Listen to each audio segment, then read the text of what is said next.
Welcome to this webinar, Action Planning for Success. I'd like to introduce the Director of Leadership Development for Interfaith Partners for Chesapeake, Anna Awimbo, who will share a little bit about these webinars. Hi, that's such a big title. Thanks, Kolia. So welcome everyone again to the Learning Lab, which as most of you already know, it serves as a supplement to our Faithful Green Leaders training. If you've already been to our website lately, you probably noticed that we've scheduled the next training.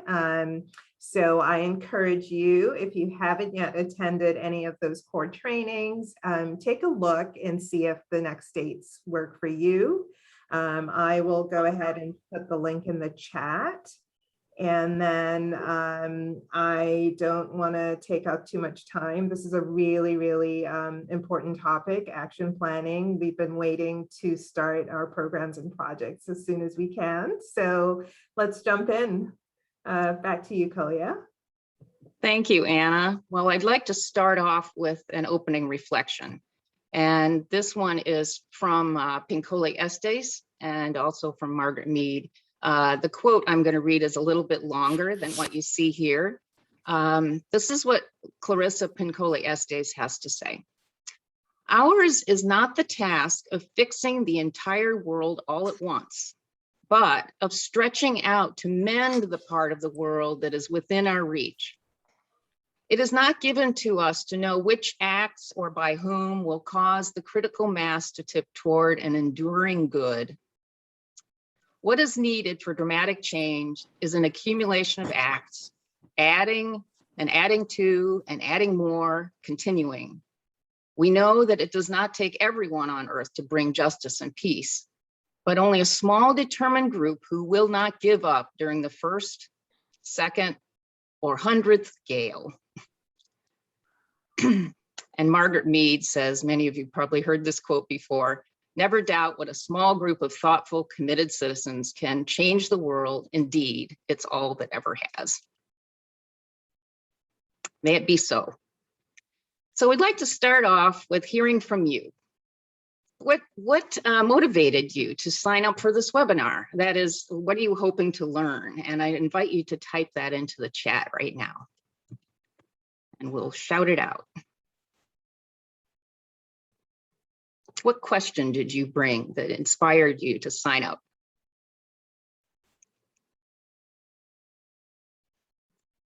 Or challenge? All right, Linda hoped to learn about organizing and inspiring our group for success. All right, thank you. Anyone else? There's no wrong answers. Oh, great, thanks, Fawn. How to connect using digital media with people. Organizing an eco-fair next fall, wonderful. Learning from peers, lessons to learn to share. We'll be doing some of that too. And organizing for change, building coalitions, yay. And from Peggy, interested always in learning how to be more successful with planning events. Amen to that. And Elizabeth says, I'm co-chair of the Green Team at our synagogue, and we're having some difficulty concentrating on what we want to do. Rosemary adds, our church is just exploring a green team and trying to learn how to spread the word in our church community. Great. All right, well, I'm sure there's other ideas out there, and just go ahead and type them in the chat. The chat will be also recorded as a report, so everyone will get that when you get the recording. How to keep interest going in creation care. That's great. Thank you, Linda. All right, I'm going to move on to beginning the actual process that we're going to engage in. And let's look at what we'll cover during this webinar. Why do action planning? And then look at an action planning process that we recommend. And then examine the tools that will support you in making that plan and how to use them. And then actually go into some breakout rooms with some other green team members from other congregations, and you'll be able to do some brainstorming to assess just one particular action based on strengths and obstacles that you might be facing and holding in your congregation. And we'll close with some Q&A, some questions from you, and then that will be it for tonight. All right, so let's carry on. Why do action planning anyway? Well, two things right off. One is planning with knowledge of your strengths and obstacles can really help assure the success of your action. If you don't actually do these things, as the second bullet says, you may run into some problems. You may even have to scrap that plan because you realize, oh, we have a change in our building construction, or we have a change in clergy leadership or something. There might be something that you haven't anticipated, or something about the grounds committee plans to do something that you haven't heard about. So it's good to have planned ahead and find out all the information before you launch into your action, so you can prevent any delays or changes in your plans. And I also have to say this, the action plan that we recommend has questions that actually serve to position you for grants that you might be writing for proposals for funds. And many of the questions that we have in the action plan replicate those kinds of grant application questions. So this will help support you in that process. So let's look at the tools. We're going to first look at the menu for action. And I'll have to say this, some of this may be very familiar to you who attended our Faithful Green Leaders training, or any of our trainings where we do cover this. Well, we're having an opportunity to take a bit of a deeper dive because we presented these materials very quickly during the training.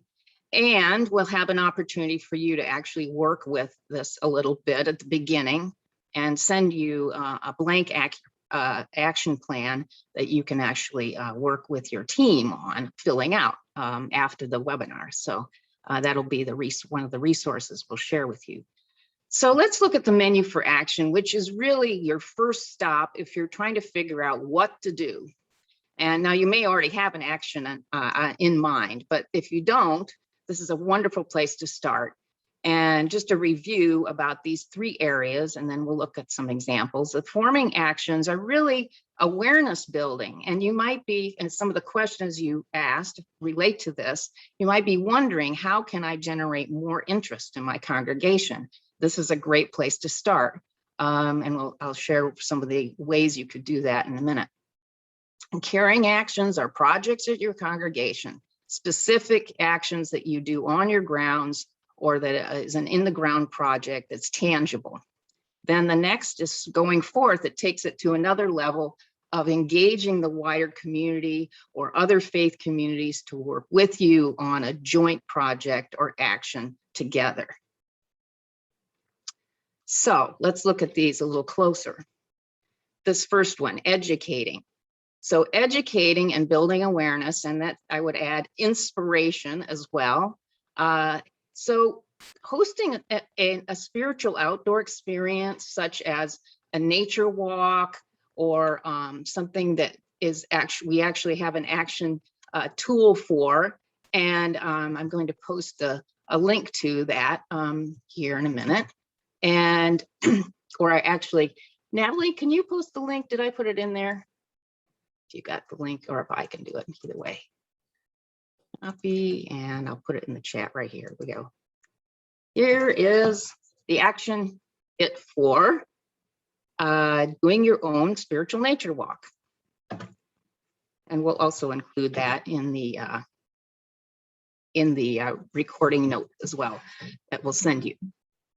So it's a wonderful experience for people to get outdoors and experience some of their own faith traditions and the traditions of others, teachings from other faiths about care for creation and relevance to care for and stewardship of the environment. So another example is a movie night. These have been very successful, and we also have an action kit for how to conduct a movie night. So I'm going to put that also in the chat. Here we go. And these are posted on our website. A film showing action kit. It gives you all the steps that you can actually go through and conduct your own movie night. So there's other examples here. You can invite an IPC speaker for a sermon or a presentation. You can also do specific programming, integrate it within your education programs for youth or Sunday school. So there's many, and doing a book study group is also one of, we've got a book list for you too on our website that you can look for, and let us know if you are needing any assistance with finding any of these resources. So I'm going to move on to the next level, which is caring actions. And I mentioned before, these are specific visible and measurable projects. They're tangible ways of caring for creation and demonstrating that care that can be, you can take a photograph of it so that you can educate others about why you're doing this. And these can be anywhere from a tree planting to a stream cleanup. It can be removing invasive species, plants that can kill your trees. You want to make sure that those are removed. Or installing a rain garden or a pollinator garden. Lots of people are installing like monarch way stations, that kind of thing. So you can also have an audit, an energy audit, or a water audit. So there's different ways we can actually point you to someone from the Maryland Sea Grant who does site assessments that can walk the grounds of your congregation and give you ideas for projects that would be appropriate for watershed stewardship. Okay, so this is the third level of engagement, and that is where you actually engage other congregations together with what you're doing. And be able to, it could be cross-denominational, across the interfaith. It might be the wider community, the neighborhood, the immediate neighborhood that your congregation is located in, and doing something together. Some of the caring actions could be done collectively, like a local stream cleanup or trash pickup in the neighborhood. And a film showing could be done collaboratively. We've had many of those examples where multiple congregations promote the same event and point their members to all the same event and join together in the discussion. We also encourage, this could be a spiritual nature walk as well with others, and advocacy as well, to join with others in taking action, letter writing campaigns around a specific environmental issue that is in the legislature. So those are some examples of going forth. Now let's look at some steps. This is when you're trying to begin understanding what are our assets, our strengths, and our obstacles at the first step. And I'll be showing you the asset grid in a minute. And actually, you'll be doing an exercise with others about this. But it's really looking at what you can bring to the action and support its success.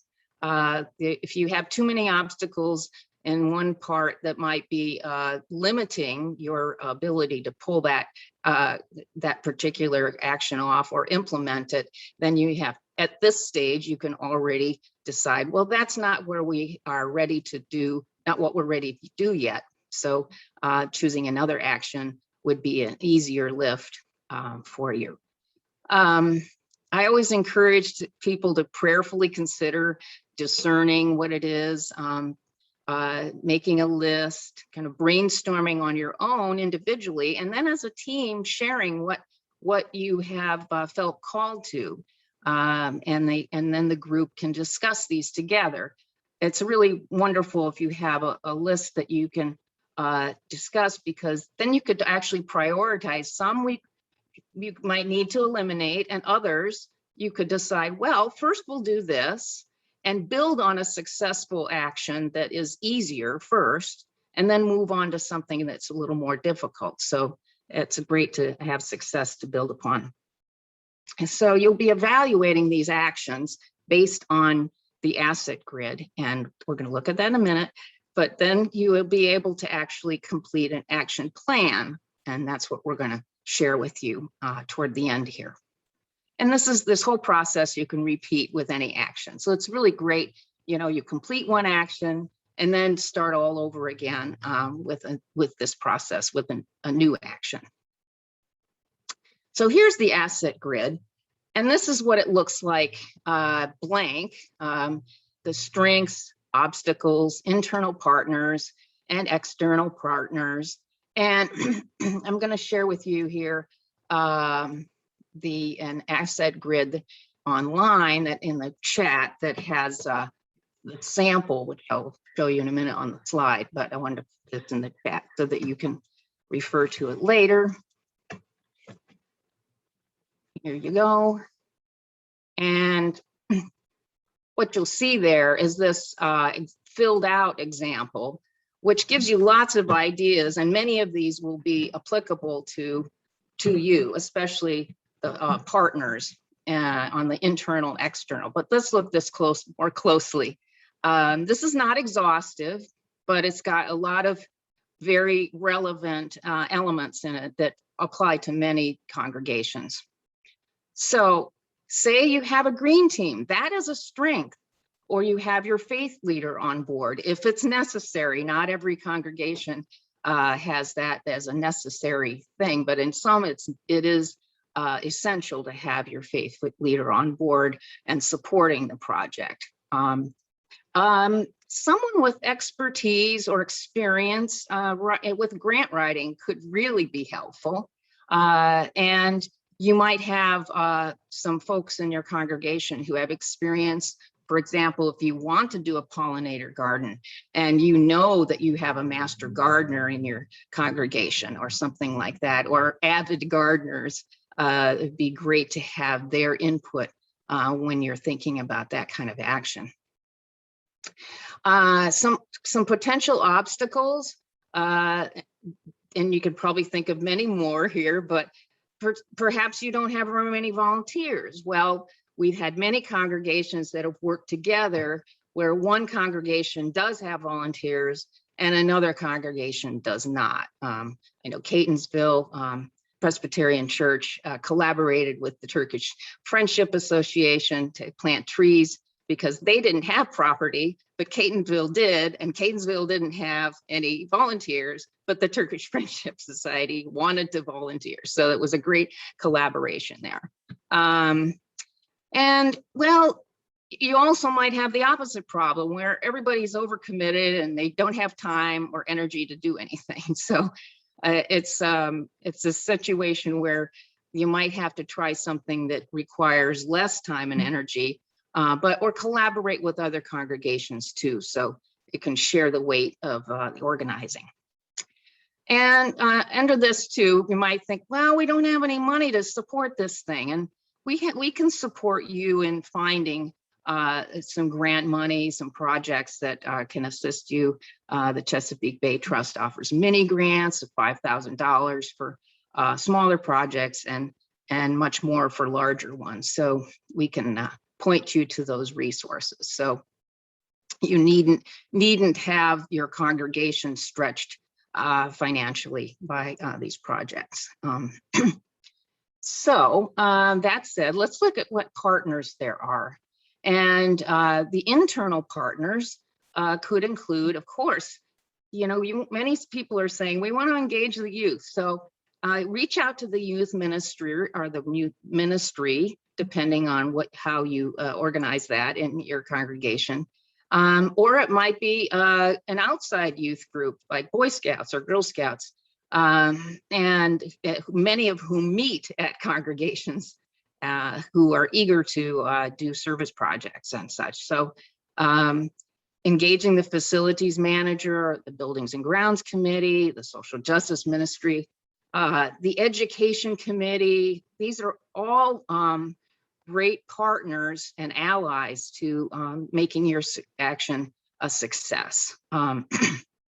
It's great to have these cross-committee engagement efforts because then you know the whole congregation will support this. So external partners, well, yours truly, Interfaith Partners for the Chesapeake, Interfaith Power Light and Light. Many people don't understand the distinction here because we primarily focus on land and waters.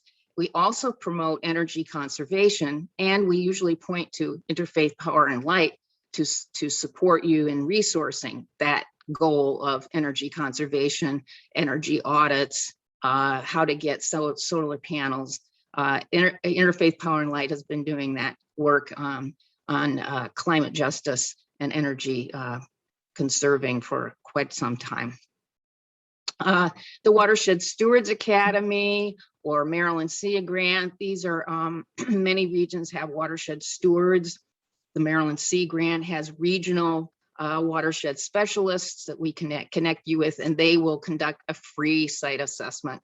Draw up a map of your congregation so you can actually see, oh, this is where we could do some watershed projects or cisterns or rain barrels to help prevent stormwater runoff, which is the #1 increasing source of water pollution in our region.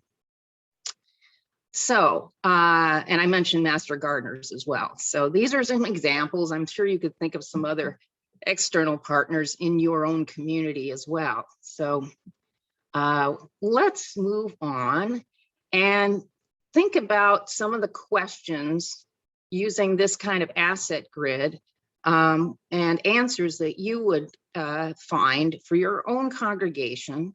And for tonight, we're going to invite you to think of just an example. It might be just an exercise of testing something, or you might have a real action that you're already thinking about. So either way, we invite you to engage in this next process. Some of the questions you ask yourself when you're thinking about this. What are the strengths of your group, your team, and your congregation as you can leverage to bring about this action? And what are the challenges you'll need to overcome to bring about this action? Just narrowing it down to these key questions. You know, what can we bring to this that will really assure success for this action? And what might be the challenges that we haven't anticipated yet or that we already know about? And who might help you to make it work to be successful within or beyond your congregation? So that's kind of boiling down all that information into the questions you want to ask yourself. And then we won't have time to do this tonight, but the next step would be to compile your actions and share with others in your team. And then you start prioritizing based on that process. Like, oh, we've discovered this action of doing a movie night would actually be a first good step for us. It won't require a lot of volunteers, but we can reach a lot of people, and it might then bring more people to this cause and maybe even some new team members. So that process actually helps you narrow your priorities. Okay, now last but not least, and we will send you this tool as well. Make sure that I've got this in the chat.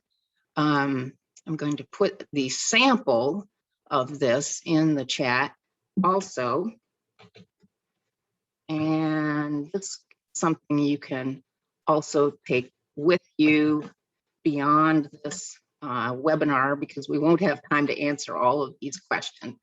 But it really asks basic questions about who's a point person for your congregation, basic information about that. What's the objective? You know, what kind of goal do you want to set for yourself? For example, this one is to increase awareness of our congregation in the role of restoring the Chesapeake Bay. So this gives you sample answers.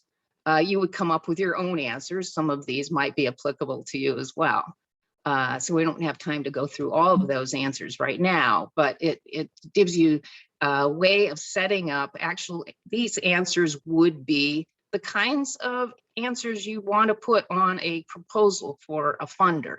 Many of them like to see the timeline and a budget and specifics about your benchmarks of what you hope to accomplish. And if I may, could I just jump in here? I Yes. think if you're from a team that attended the Faithful Green Leaders Training, you already have an action plan. So, you know, you can just work on that same action plan that you already have and edit it along the way and make whatever changes, because we've set it up so you can, you know, make any edits. Thanks, Anna. Yes, exactly. That's the questions in that action plan replicate this one here, and you can start the whole process all over again the next action you come to. So, so at this point, I'm going to invite us to go into a breakout room, and I'm going to invite you to consider this question with each other. What assets or challenges would support your action? And if you don't have an action, then just try one action as a kind of example to talk with others about. But it will get you started to thinking about what your own congregation's strengths are and could bring to this particular action. So it gives you an opportunity to practice and also to hear from others you might not have met before about what their ideas are for that particular action. Or their action ideas might inspire you to choose something different too. So anything else you'd like to add, Anna? No, I think you've covered it all. Yeah, this is great. Great. So here's your opportunity to meet with some others and hear some new ideas and to share your own as well and see what might be possible. So you'll have 15 minutes to talk. There's three people per breakout room. So you'll have, each of you will have about 5 minutes, but I'm sure you'll be doing some sharing back and forth. So we'll give you a warning when your time is up. And so I'll invite the breakout rooms to be opened, and you'll be sent into the breakout room, and then we'll notify you when to come back. And then Natalie, you can turn the recording off while they're in the breakout rooms.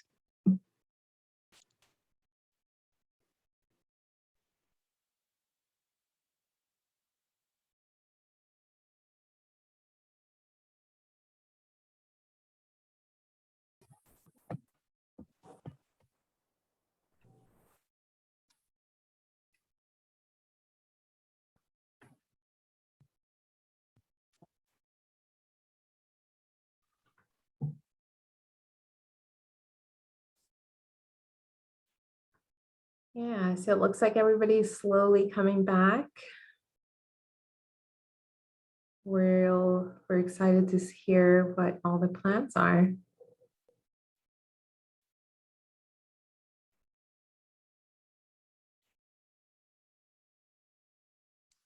I guess people really wanted to stay in their conversations. That's a good thing. Hi, Laurie. Thanks for joining us.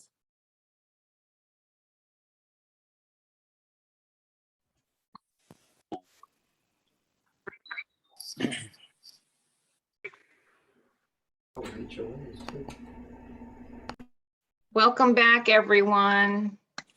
So these are some of the questions we considered while you were in your breakout rooms, and perhaps others. We had lots of ideas sparking in our group. I'd love to hear some of yours. And so let's go ahead and open it up now and find out what questions might have come up or ideas that you shared in your groups.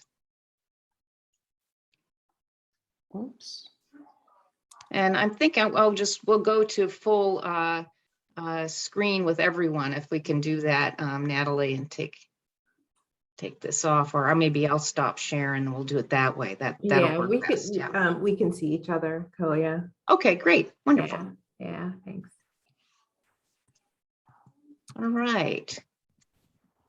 So anybody can just go ahead and unmute yourself, and or if you feel more comfortable typing in the chat, that's okay too.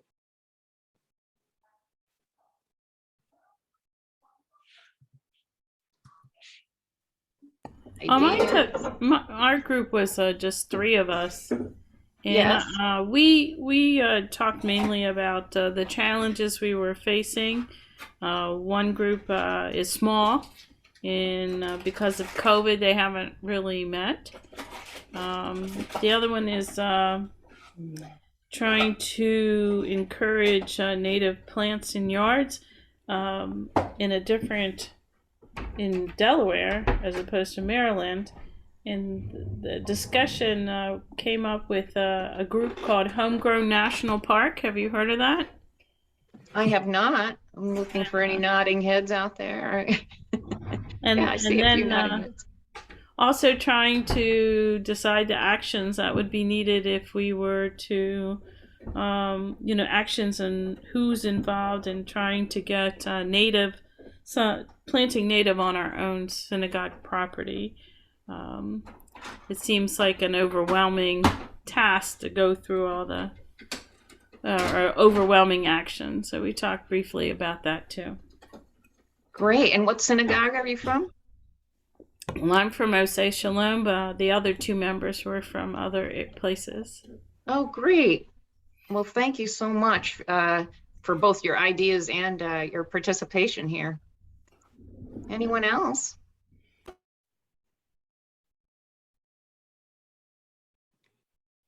Joanne and I talked a little bit. She's done a huge, wonderful project.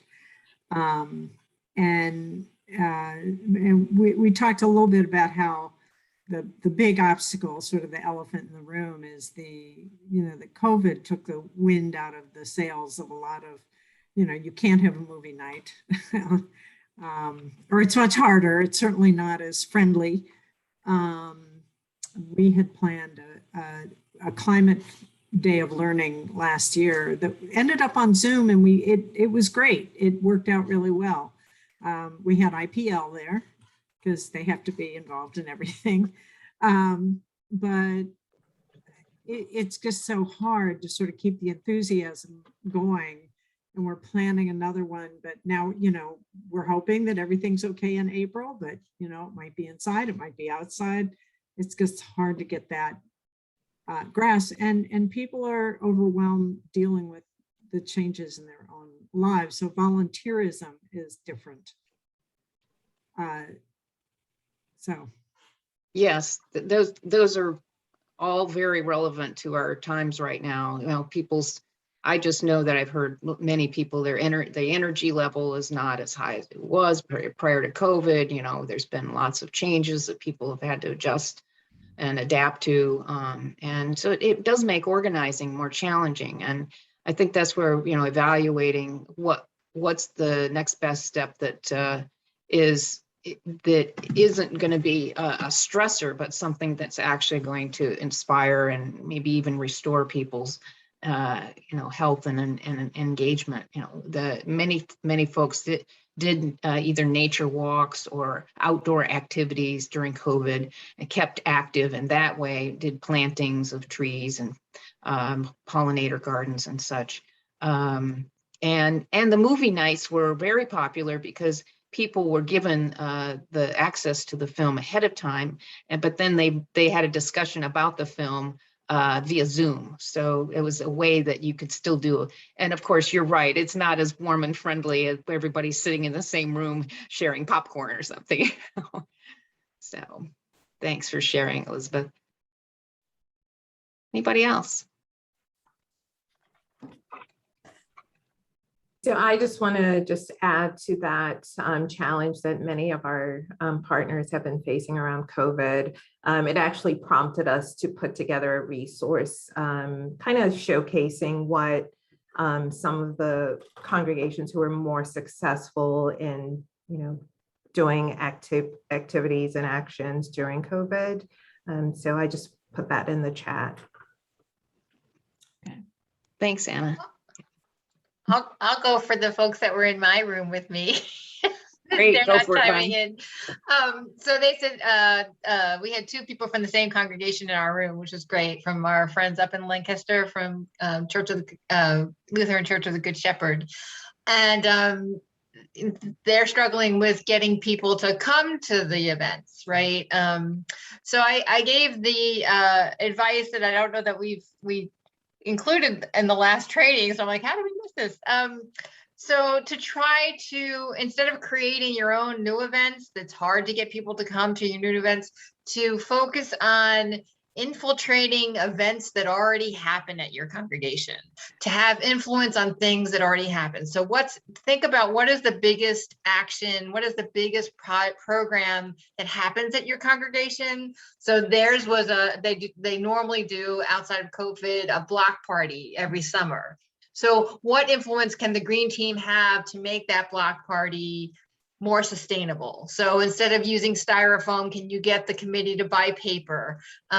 Making sure that maybe there's an activity table that has a watershed model that people might come and buy, because there's already people there. So instead of trying to create something new, which is really, really hard, is to work with the things that are already successful within your congregation and see in little bits and pieces how you can get your green team to have an effect on those events or participate in those events.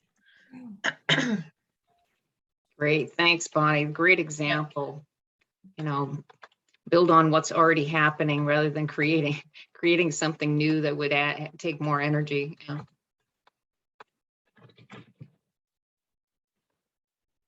Anybody else?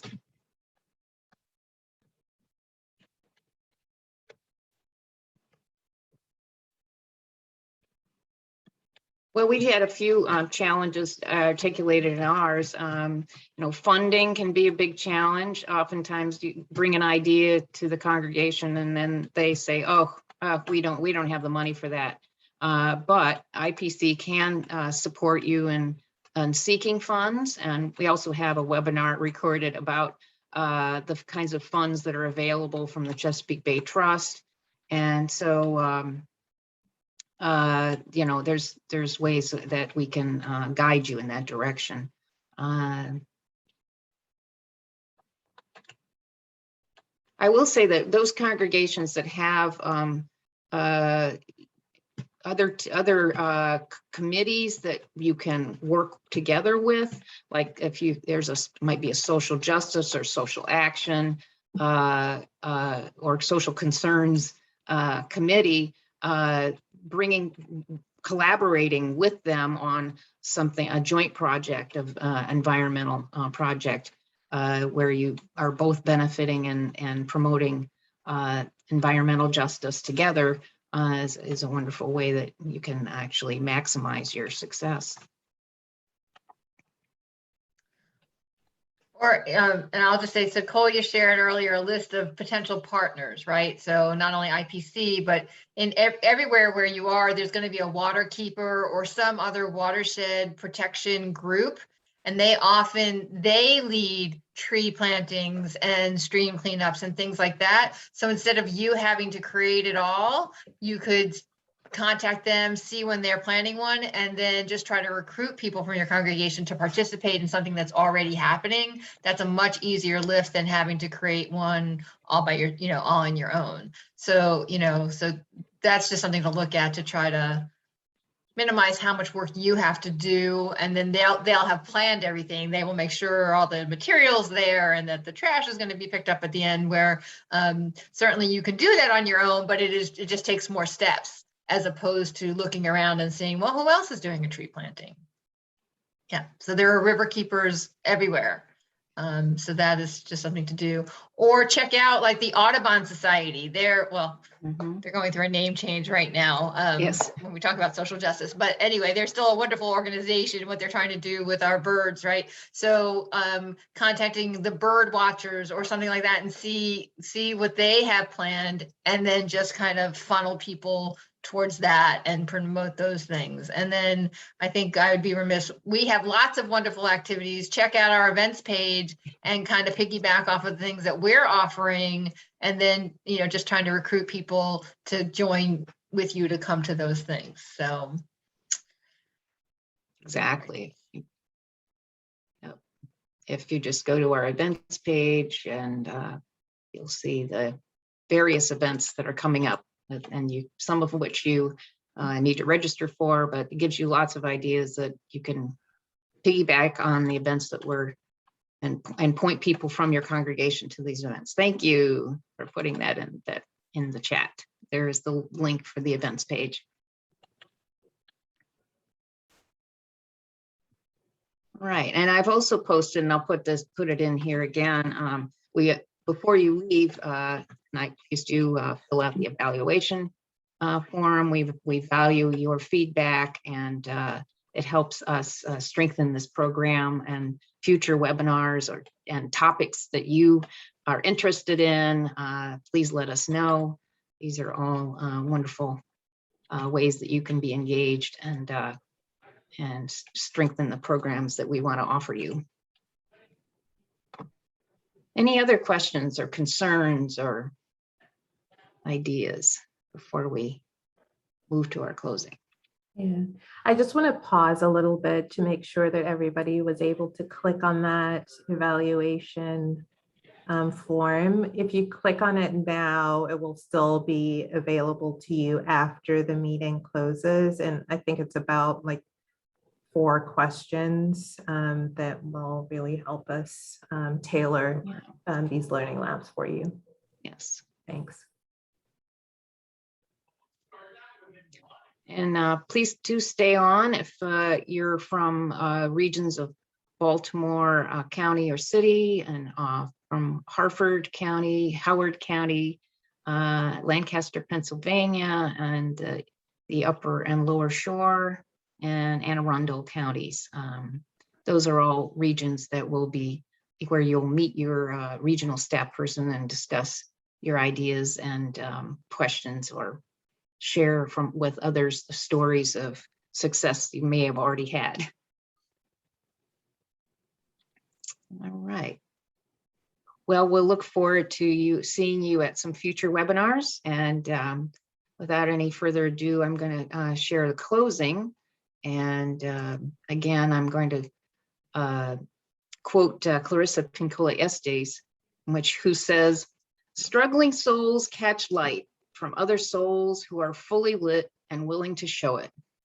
The good words we say and the good deeds we do are not ours. They are words and deeds of the one who brought us here." Amen, and may it be so. Thanks, everyone, and God bless your actions.